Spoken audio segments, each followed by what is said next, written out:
제가 설교를 하면서 이제 서론에 질문을 할 텐데요. 여러분은 이렇게 답변해 주셔야 합니다. 하나님의 나라. 어떻게 답변한다고요? 네. 준비되셨습니까? 네. 예수님이 성육신하셔서 3년 동안 가르치셨는데 그 가르침의 내용이 무엇입니까? 네, 그렇군요. 예수님의 가르친 모든 내용은 하나님의 나라입니다. 예수님이 병자를 고치신 이유가 무엇입니까? 네, 죄와 사망, 지배하는 이 땅, 그래서 죽음의 현상인 것 중에 하나가 질병으로 유대인들은 이해하고 있습니다. 그래서 예수님이 하나님의 나라가 임했다라는 말로만 하지 않고 병자를 고쳐서 죄와 죽음이 지배하지 않고 이제 하나님의 나라가 임했다는 걸 그들에게 몸으로 경험시켜 준 것입니다. 그래서 질병을 고치는 예수님의 가장 큰 의도는 병만 고치는 데 있지 않습니다. 그래서 여러분들이 잘 아셔야죠. 은사주의에서는 질병 문제를 굉장히 크게 다룹니다. 거기에만 치우쳐 있는 것이 문제죠. 질병이 하나님의 은사로 고쳐짐이 있습니다. 그러나 예수님은 거기에 초점이 있지 않아요. 뭐에 초점이 있다고요? 하나님의 나라를 맛보여주는 데 초점이 있습니다. 여러분, 예수님이 오병이어 기적 아시죠? 보리떡 5개와 물고기 2마리로 몇 명 먹이셨죠? 5,000명, 그죠? 남자 장정만 5,000명. 요한복음 2장에 가나에서 첫 번째 기적이다 하면서 물을 포도주로 바꾸는 이런 사건들, 예수님의 수많은 기적을 표적으로 행하셨는데 왜 행하셨습니까? 대답하셔야죠. 하나님의 나라 때문입니다. 그렇습니다. 하나님의 나라는 우리의 영혼만 풍성히 채워주는 나라가 아닙니다. 육체적으로, 정신적으로, 관계적으로 이 땅의 질서가 어긋난 것도 새롭게 회복하는 나라입니다. 그러려고 뭐 하셨다고요? 기적을 베풀어 주신 것입니다. 예수님 믿으면 이런 초월적인 능력을 경험하네. 거기에 초점이 있지 않습니다. 예수님이 하나님의 나라, 모든 면에 하나님이 통치하실 때, 나라가 이루어질 때 이런 샬롬, 회복이 있다는 것을 그들에게 보여주신 것입니다. 여러분, 예수님이 빚고 왔지만 별명이 뭐죠? 예수님은 먹기를 탐하고, 우리 술 마시는 분들은 조금 위로가 될지 모르겠지만 예수님의 별명이 술을 좋아하고, 또 어떤 분들은 포도주, 그죠? 술과 포도주 다르다. 굉장히 지금 도전적인 말을 하고 있네요. 아무튼 그렇게 빚고 왔어요, 예수님이. 예수님 뭐 하셨죠? 주로 하는 일이 잘 먹는 거였어요. 그래서 교회도 잘 먹어야 된다 이러면 재미없어요. 왜요? 예수님의 별명이 먹기를 탐하고 술을 막 즐기며 죄인들의 친구라는 별명을 왜 얻으셨습니까? 하나님의 나라. 다시 질문합니다. 대답을 다들 안 하셔갖고. 먹기를 탐하고 술을 즐기며 죄인의 친구라는 별명을 왜 얻으셨다고요? 네. 하나님이 회복시켜주는 관계가 되면 이렇게 풍성한 천국을 누린다. 그래서 예수님이 주로 죄인들이 회개하니까 그들과 뭐 했죠? 잔치를 주로 한 겁니다. 거기에는 먹는 것이 많고 포도주를 먹어야만 했고, 주로 어울리는 사람들이 보니까 회복된, 그죠? 하나님께 돌아온 사람들, 죄인이잖아요. 그래서 죄인의 친구다. 그래서 알고 보면요, 예수님의 모든 내용들은 뭐라고요? 하나님의 나라예요. 그래서 여러분들이 하나님의 나라 모르면 사실 예수님을 제대로 믿는 걸까요? 라는 도전적인 질문이 들어갔죠. 여러분, 뭘 믿고 있으세요? 예수님을 믿는다고 할 때 예수님이 내내 가르친 것도, 기적을 행한 것도, 예수님이 보여주신 치유도, 예수님의 이 모든, 그죠? 잔치도 전부가 하나님의 나라인데 하나님 나라 모르고 예수님 믿는다고 할 수 있겠습니까? 라는 도전이 일어나게 되죠. 그런데 참 놀랍게도 예전에는 안타깝게 하나님의 나라를 2글자로 줄여서 뭐라고 했죠? 그전에요, 천당이라고 했습니다. 천당의 이미지는 죽어서 가는 어떤 곳, 집당자거든요. 여기에 초점이 있어요. 굉장히 오해의 소지를 많이 낳는 용어였습니다. 천국을 어떻게 그려요?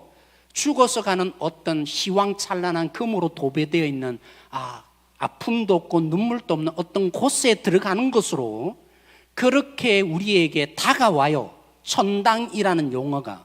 그래서 용어를 쓰는 것이 굉장히 중요합니다. 다행히 오늘날 우리는 천당이라고 하지 않고 뭐라 하죠? 천국. 천당과 천국의 가장 큰 차이점은 예수님이 이렇게 하신 모든 일의 초점, 천당의 성격은 통치예요. 굉장히 어렵네요. 하나님의 다스림.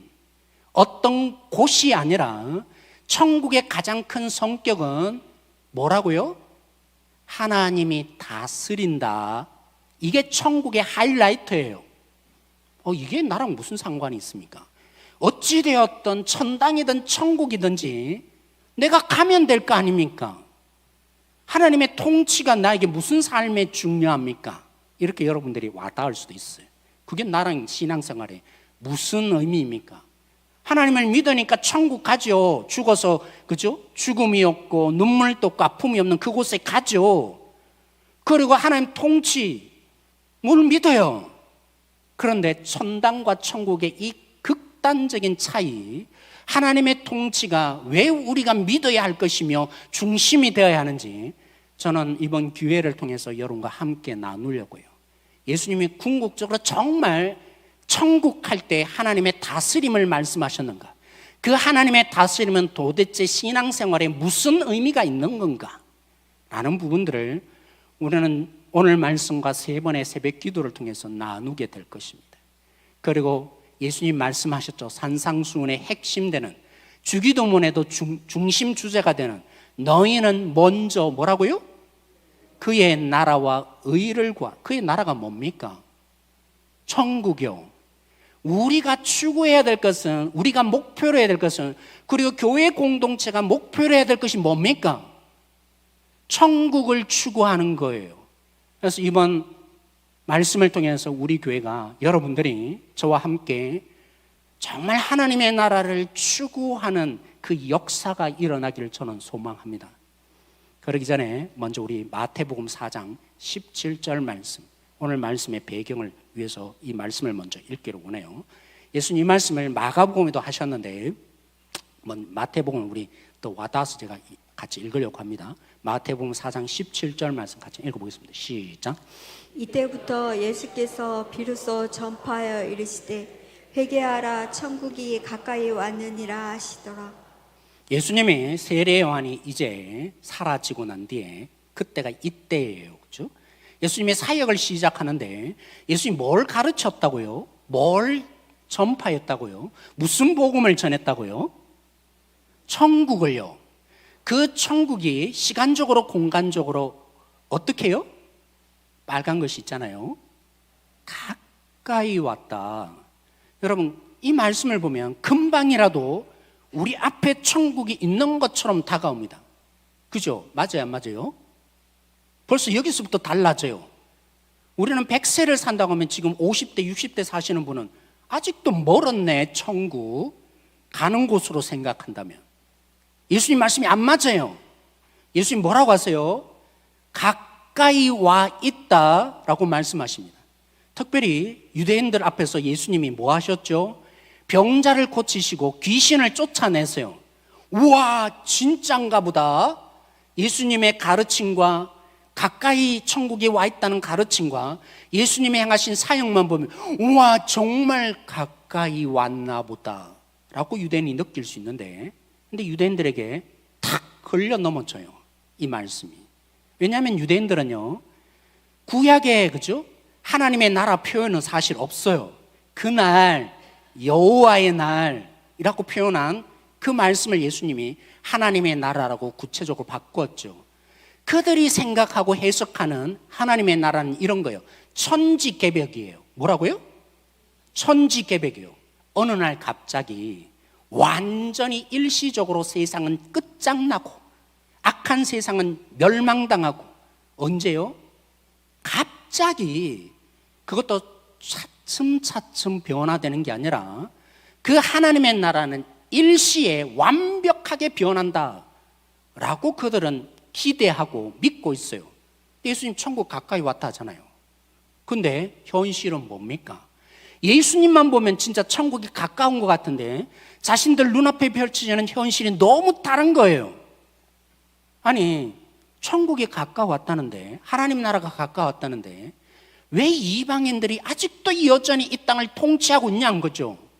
이방인들을 어떻게 취급하죠? 유대인들은 개입니다. 그것도 한두 해가 아니라 바벨론 포로 위에 지금까지 누가 다스리고 있습니까?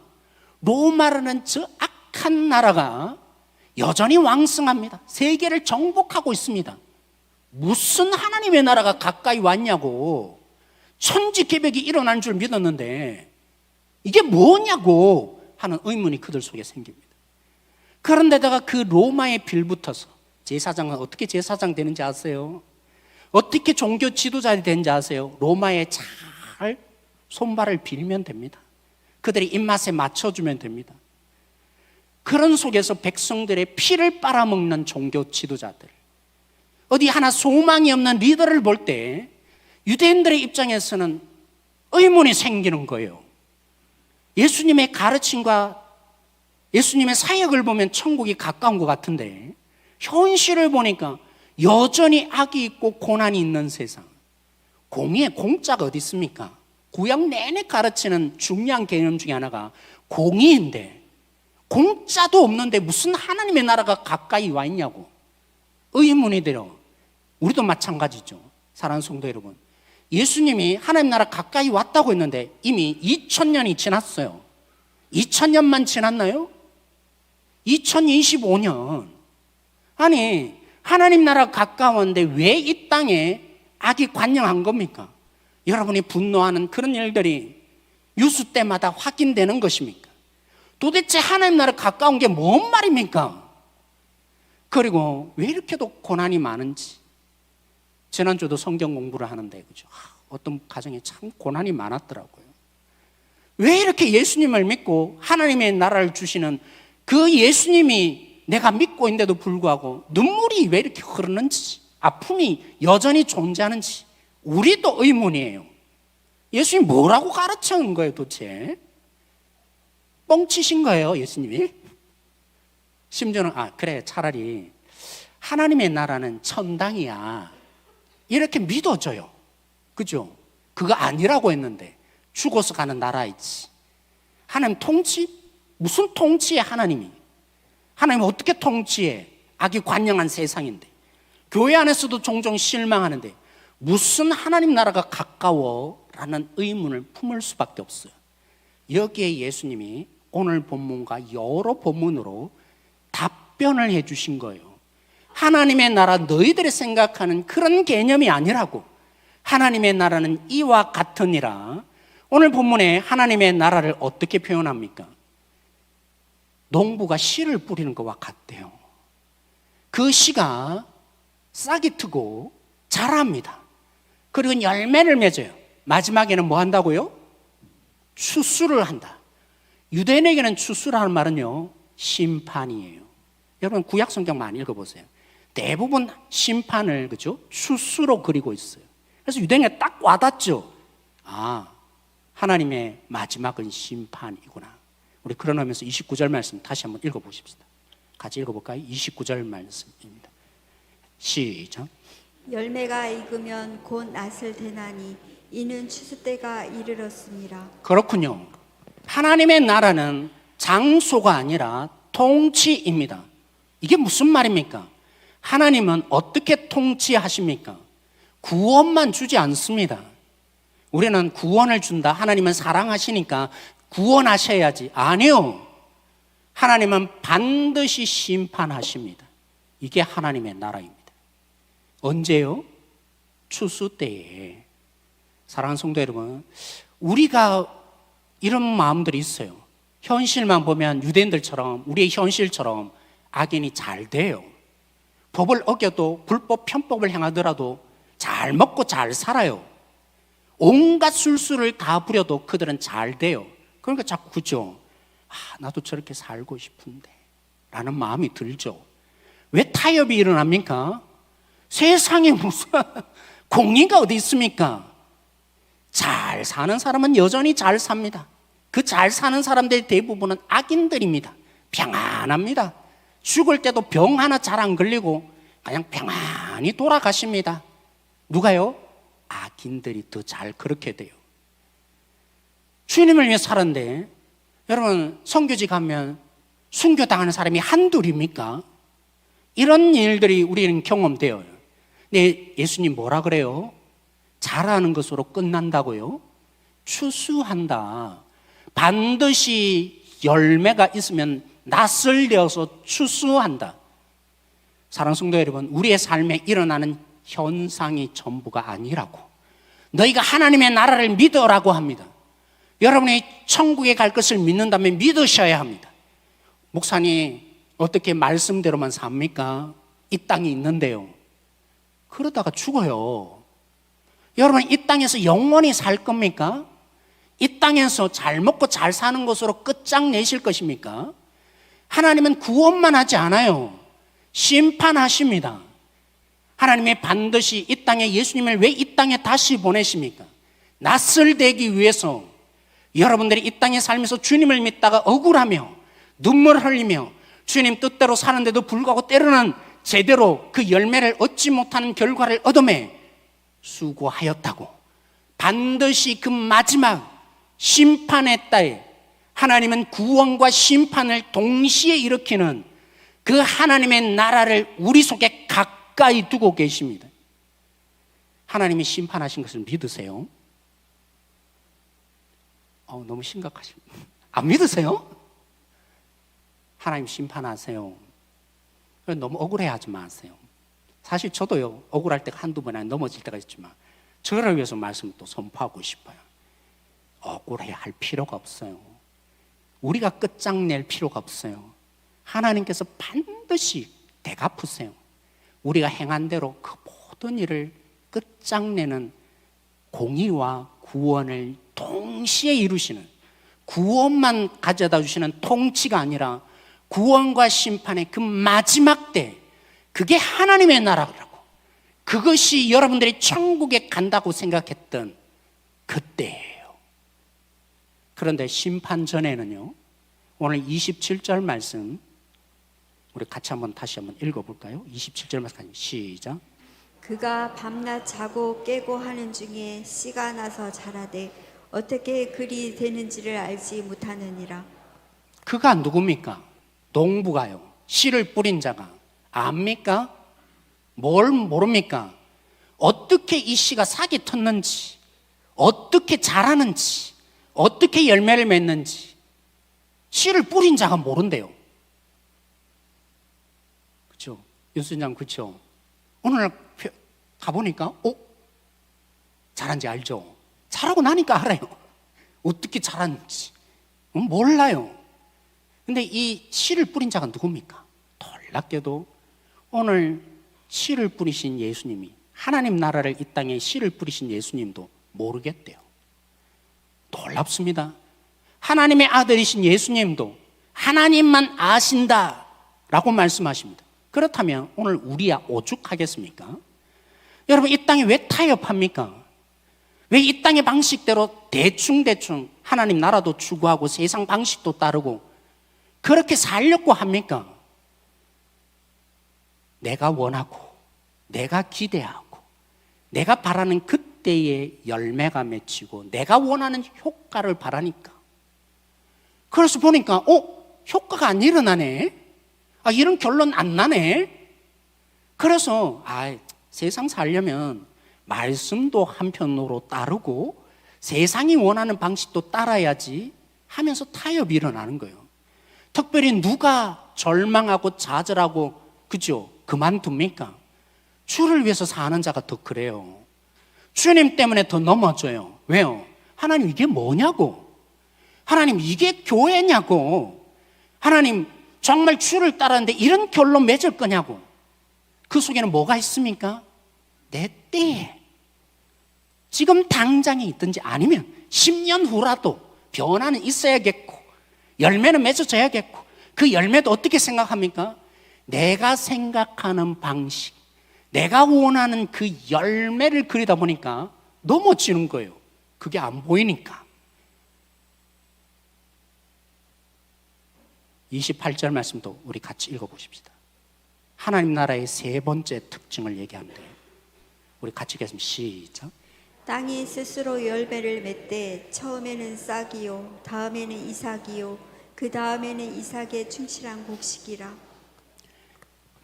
하나님이 하나님의 때를 결정하고 하나님의 방식으로 하나님이 일하시는 나라가 하나님 나라예요. 안 그러면요 인간의 나라죠. 교회는 하나님의 나라의 모형이에요. 하나님 나라는 아니지만. 그러면 우리의 방식, 우리의 뜻대로 우리의 열매를 원한다면 맺는 것이 뭡니까? 인간의 나라죠. 교회가 아니라. 오늘 여러분 말씀합니다. 씨는 뭐라고요? 어떤 특징이 있다고요?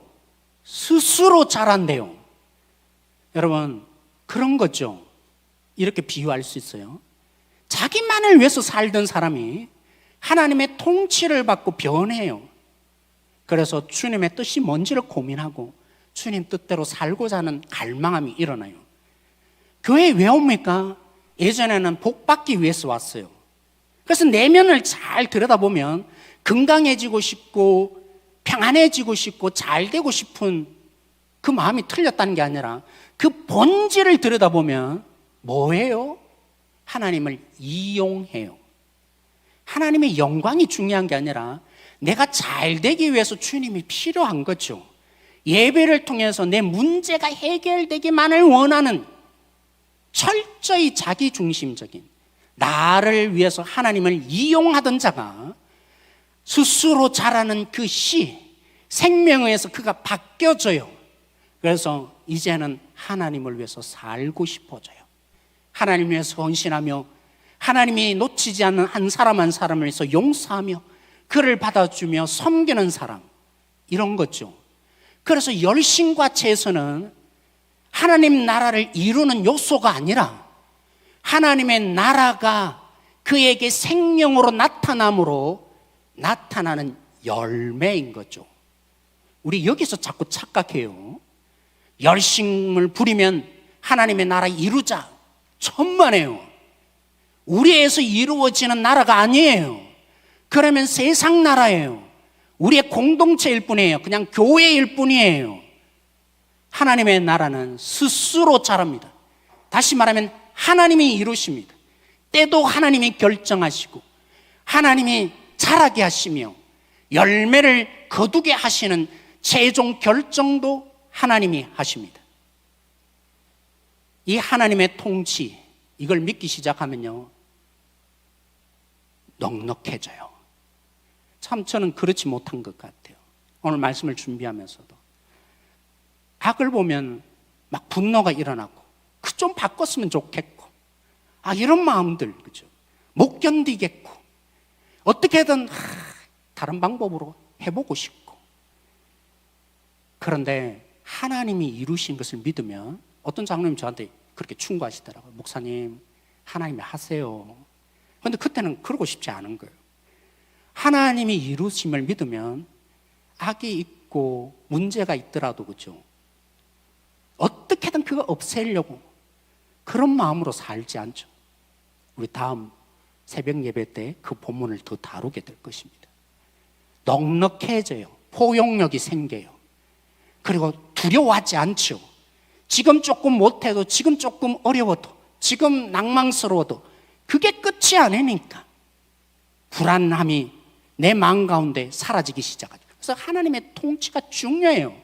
죽어가는 하나님 나라를 여러분이 생각하면 너무 불안하고 너무 화가 나고 너무 악한 세상을 보면서, 그죠? 절망하고 분노가 가득한 그런 사람이 되죠. 오늘 이 개념에서 야곱을 생각해 보세요. 하나님이 태어나기 전부터 하나님은 어떻게 일하실지 말씀해 주셨어요.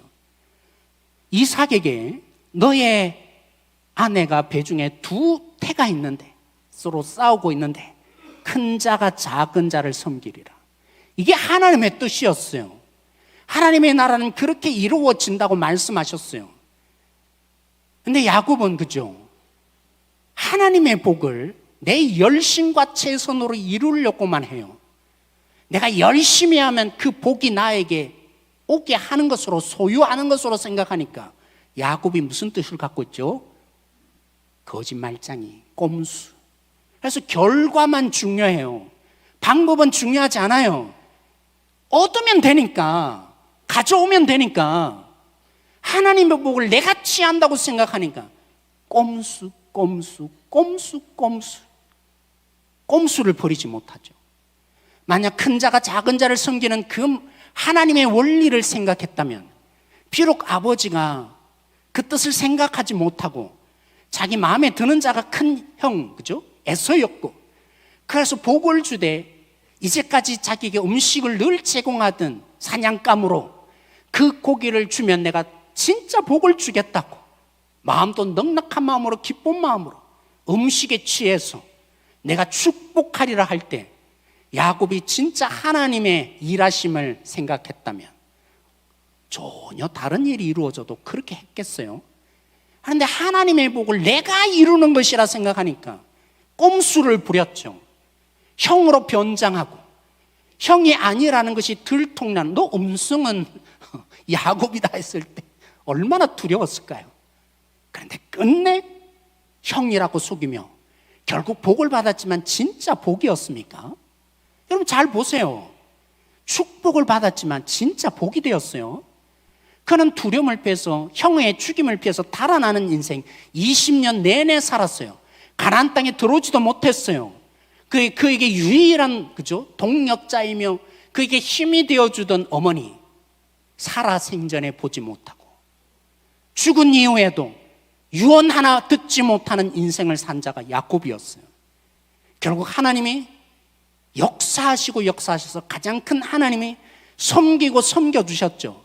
그래서 하나님에 의해서 20년 만에 돌아오는데 여전히 야곱은 쉬하는 것이라고, 내가 이루어내는 것이라고 생각하니까 어떻게 합니까? 형을 달래기 위해서 선물을 3번이나 보냅니다. 그래도 두려웠던지 자신의 가족을 4대로 나누잖아요. 가장 자기가 안 사랑하는 사람을 제일 앞에 내놓고, 그리고 자신 아예 요단강도 안 건너고. 왜 그랬어요? 여차하면 형이 죽이면 자기만 살아서 도망하겠다고 하는 야곱. 그 인생을 야곱이 살았어요. 그 야곱이 뭐까지 했어요? 하나님을 대적해요. 여러분들이 생각할 때는 매달린 것처럼 보이시죠? 호세아가 해석하는데 그는 하나님을 대적하였느니라. 자기의 뜻으로, 자기의 방식으로, 자기의 열심으로 하나님의 복을 취하는 자의 결론인 것입니다. 결국 하나님을 대적해요. 열심만 있으면 다합니까? 최선만 다하면 됩니까? 그 결론을 가장 잘 보여주는 것이 야곱이에요. 그럼에도 불구하고 하나님은 이스라엘이라 하셨죠. 그의 환도뼈를 쳤으니까 평생 동안 걸음 하나 제대로 걷지 못하는, 형에게 이젠 도망칠 수가 없어요. 어떻게 단독으로 도망칩니까? 절뚝절뚝하는 지팡이를 짚고 걸어가는 인생이 되는데, 근데 하나님은 이겨셨대요. 야곱아, 이름 너를 이스라엘이라 하리라. 그래서 이제 나타나기 시작해요. 하나님이 큰 자가 작은 자를 섬기려는 하나님의 방식이 뭡니까? 하나님이 섬겨주심으로 그 야곱의 인생이 이제 섬기는 자로 바꾸시고, 그래서 열방의 복덩어리, 더 많은 복을 취하여서 그래서 자랑이며 영광을 얻는 것이 아니라 하나님의 복이 자기에게 흘러가서 그래서 그 복덩어리로 세상 가운데 복을 주는 자. 그런데 야곱은 어떻게 삽니까? 복이라는 복은 제가 소유하겠다고 더 큰 자가 되고자 하는 그 열망을 꺼뜨리기 위해서 내가 하느니라, 나는 이 사실을 깨닫게 하고자 하나님이 야곱을 섬기고 심지어 저주기까지 하셨죠. 그래서 이름이 이스라엘. 그런데도 야곱이 잘 못 깨달아요. 그래서 뭐합니까? 차별 대우하고 그죠. 요셉만을 더 특별히 사랑. 끝내 결국에는 자녀를 가슴에 묻고 야곱이 죽은 줄 알고 살다가 그 야곱을 만나서 들었던 음성이 뭡니까? 형들은 나를 이곳에 죽이려고 보냈지만 하나님이 우리 가족을 살리기 위해서 나를 희생시키셨습니다.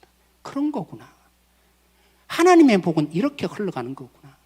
하나님은 이렇게 하나님의 역사를 이루는 거구나. 그래서 야곱의 인생의 하이라이트가 뭔지 아세요? 그 야곱이 요셉이 오른편에 요셉의 장자인 므낫세를 세웠는데 손을 거꾸로 하죠.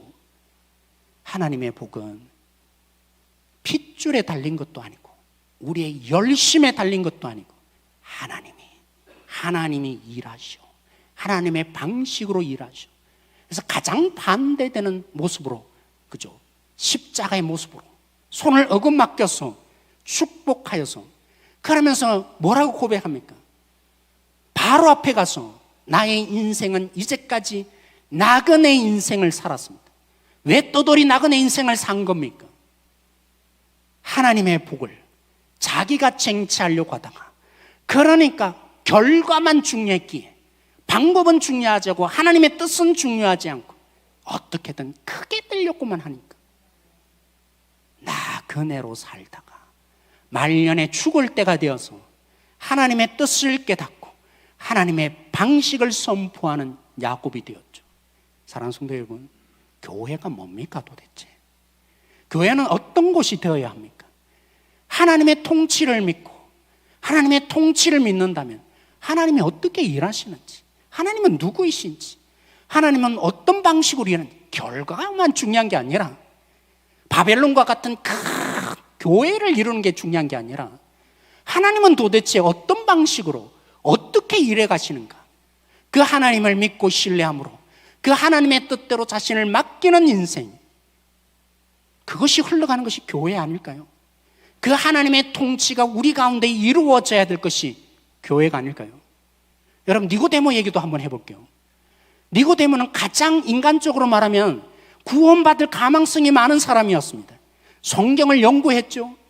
백성들에게 존경을 받았죠. 그래서 관직에 있는 사람, 그리고 예수님이 하시는 일을 예루살렘에 있으면서 표적을 직접 목격하고, 그래서 영생에 관심이 있어서 그 밤에 예수님께 찾아왔는데 뭐라 그래요? 4장에 보면 가장 소망이 없는, 그 당시에 유대인들이 보면 가장 소망이 없는 사마리아인을 요한복음은 대조해서 보여주고 있어요. 가장 소망이 있어 보이는, 가장 구원받을 만한 그 사람에게 예수님 뭐라 그래요? 넌 천국을 보지도 못한다. 그거 갖고는 안 돼. 거듭나야 돼. 인간의 개념은 이해가 안 됐죠, 거듭난다는 말이. 그래서 어떻게 뱃속에 또 들어가는 거냐고. 성령의 역사야. 바람과 같다. 바람과 같다고 왜 말씀하십니까? 여러분, 바람이 어디서 부는지 아세요? 불어오게 할 수 있어요. 물론 선풍기가 있고 에어컨이 있지만 그 당시에 선풍기가 있고 어디 에어컨이 있습니까? 예수님 비유하셨어요. 성령에 의해서 거듭나는 거라고. 인간의 노력과 의지에 의해서 거듭나는 게 아니라고. 성령이 바람을 부는데 그걸 오게 할 수도 없고 내가 그 일을 만들어낼 수도 없는 거라고.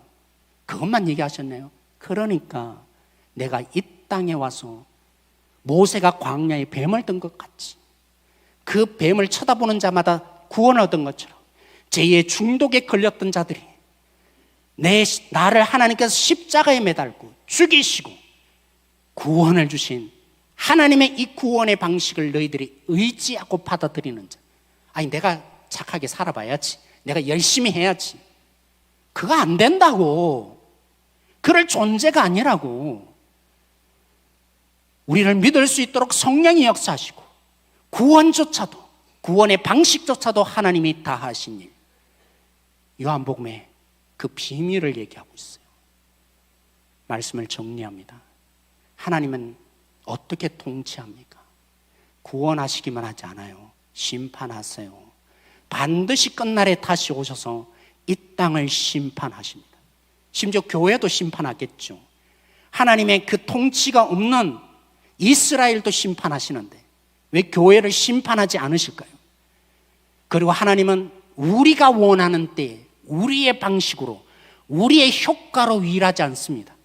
하나님의 때에 하나님의 방식으로 하나님이 이루어내십니다. 스스로 잘한다고 한 것처럼 하나님의 생명이 우리를 변화시켜내며 만들어 갖고 계십니다. 이게 하나님 나라의 한 측면을 예수님이 그들의 질문 속에 한 부분을 얘기한 거예요. 마치 이런 거예요. 우리 새가족부에 구원이 뭡니까? 우리 한국교회는 제3밖에 없어요. 구원이. 근데 김서영 교수님의 그 책에, 그래서 제가 새가족부 교재 만들었죠. 구원은 제3만 있는 게 아니고요, 하나님의 자녀 되는 거예요. 하나님을 상속받고 모든 건 내 것대로 하나님의 자녀로 살아가는 것이 구원이에요. 제3만 있지 않아요. 하나님에서 샬롬, 회복이 있어요. 그게 구원이에요. 또 다른 측면은 우리가 새로운 피조물이 된 거예요. 이런 다양한 측면이 있듯이 오늘 말씀만 듣고 그래 하나님이 이루지, 이게 잘못된 적용을 어떻게 갑니까? 가만히 있어요. 아무것도 안 하고 하나님이 이루실 거 아니냐고. 오늘 왜 이 질문이 일어났다고요? 왜 이 답변을 하나님이 주셨다고요? 그래서 여러분 특별 새벽 기도 동안에 오늘 이 본문을 통해서 심판하신다, 하나님이 이루신다, 이 한 측면에 하나님의 나라를 도전했는데 이것만 있지 않아요. 온전한 하나님의 복음, 온전한 하나님의 나라를 제가 3일 동안 더 선포할 거예요.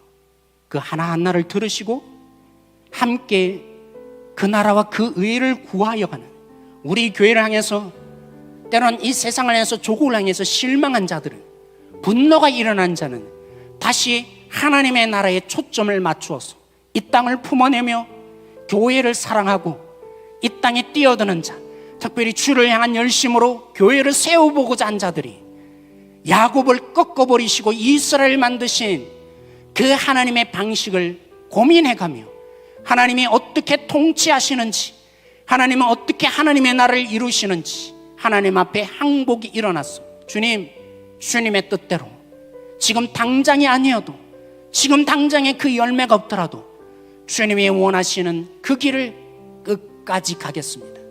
왜요? 오늘 여기가 끝이 아니거든요.